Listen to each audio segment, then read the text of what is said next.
COVID can't stop some cards from spreading a little love. The hockey team hits the ice full force. And with the class of 2021 leaving the nest soon, it's time for student council elections. DTV News starts right now.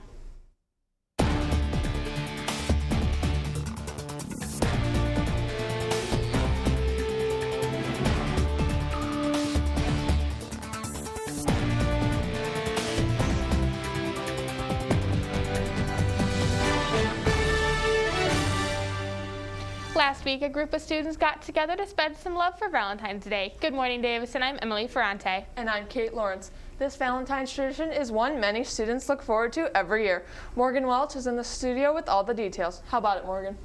Thanks, Kate. Valentine's for Vets happens every year, and this year, Miss Paulso was not about to let COVID stand in the way of showing some veterans that people are thinking of them during the holiday of love.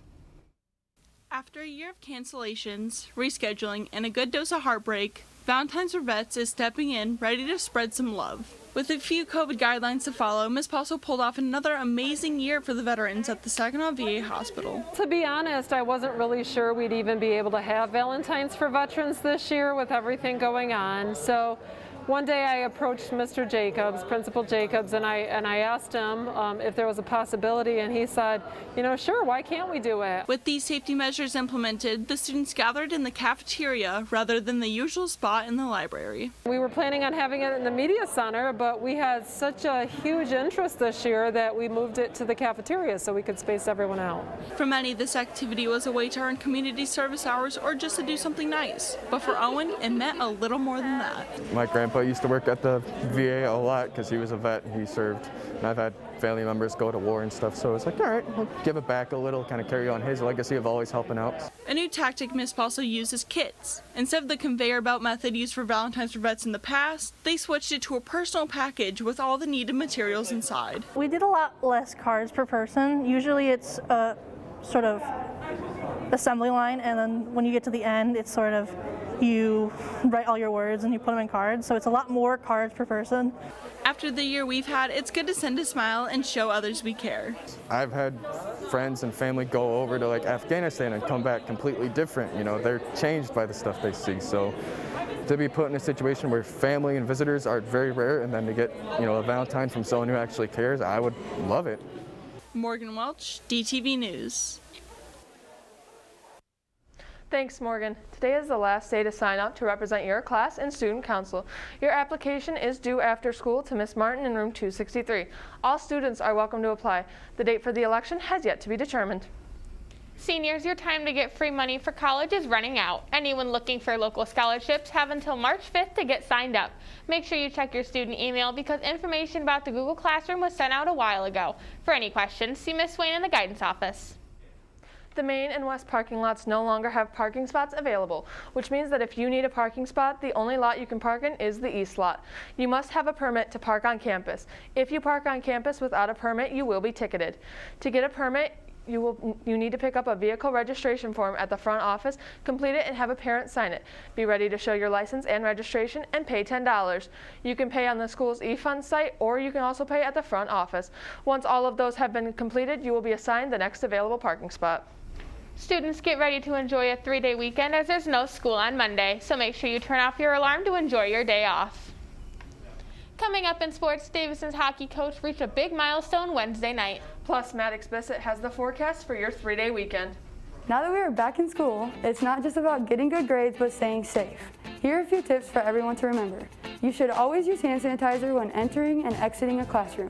Using hand sanitizer is important because it helps stop the spread of germs from room to room and person to person. When at school, you must keep your mask on at all times. After the bell rings, you should immediately go to your next class and social distance as much as possible. So when you're at school, remember these things to help you stay healthy and stay safe.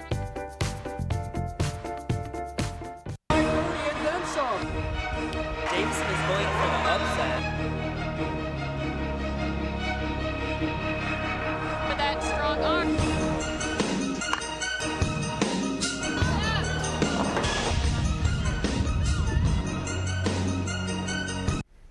A Davison coach just had a big achievement in his coaching career. Good morning, Davison. I'm Mason Palmentier. The Davison hockey team headed out to Mount Pleasant last night and got a big win over the Oilers.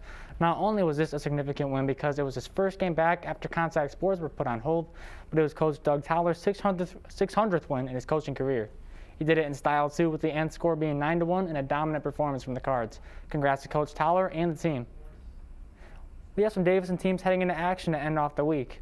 Boys swim is diving into a meet tonight against Powers Catholic at 6 p.m. They'll be swimming at Kersley High School. Both the girls and guys basketball teams face off with Midland tonight, with the guys hosting the Chemics at home at 7, while the girls are tipping off in Midland at 7:30. The girls also have a game on Saturday, heading over to Bay City Western to tip off at 4 p.m. That wraps up sport this week in Davison sports. What's that weekend weather going to be looking like, Maddox? Well, it's not looking that good, as the temperatures are only going to go downhill this week. Brr. So today, there's supposed to be a high of 23 and a low of 12 with partly cloudy skies. On Saturday, tomorrow, it is supposed to be a high of 21 and a low of 5 with snow showers. On Sunday, it's only supposed to get colder since it's Valentine's Day. It's supposed to be a high of 18 and a low of 1. And Monday, there's supposed to be a high of 14 and a low of 7 with cloudy skies. That's it for me. I'll send it back to Emily. DTV has you covered for all things news, sports, and student life. Head to our website, dtvnews.org, for in-depth articles. Follow us on Instagram and Twitter at DTV_official, and like us on Facebook at DTV News. Also, don't forget to click that red subscribe button on our YouTube page, DTV News, so you can stay updated with games, concerts, and everything else. So Emily, we're in the final semester of our high school career. I'm so excited for graduation. How about you? Me too. There's only about 3-4 months left, and it's nerve-wracking to think about for sure. I know, I can't believe it's almost over. I'm Kate Lawrence alongside Emily Ferrante, and for all of us at DTV News, have a great day.